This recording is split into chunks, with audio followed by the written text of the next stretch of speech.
politicians. And I also want to mention that it's hard to find a reasonable sales pitch from the people who do promote the toll lanes. They say things like that they offer us choices. Well, the choices sound good to somebody in Wilmington watching a TV news bite, but here the choice is either you're stuck in traffic in one or two of the lanes, or you pay up to $20 round trip to drive in a other lane. Governor McCrory said one of our choices would be light rail someday, and I'd like to ask when that's going to be, because it's not a choice. I think a representative of the Charlotte Chamber mentioned that Highway 115 was also a choice.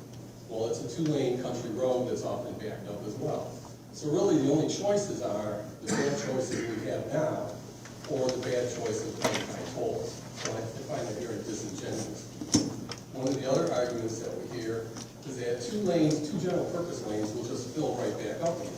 In the meantime, two toll lanes, they will not fill up again. The reason for that is because they charge high tolls for those.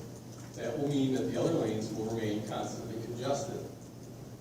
If more cars decide to drive into those toll lanes, they'll jack the tolls up so that fewer people will choose to do that. So it really doesn't alleviate traffic at all. The net result is we're still going to have traffic problems, and two open lanes actually would allow much more traffic to flow over time than two congested lanes and two toll lanes. It's true that the two toll lanes will allow cars to travel faster, but you're just going to have more cars traveling slower in the other lanes. In fact, less than 10% of all cars will actually go into the toll lanes, which means 90% will remain in the two other lanes.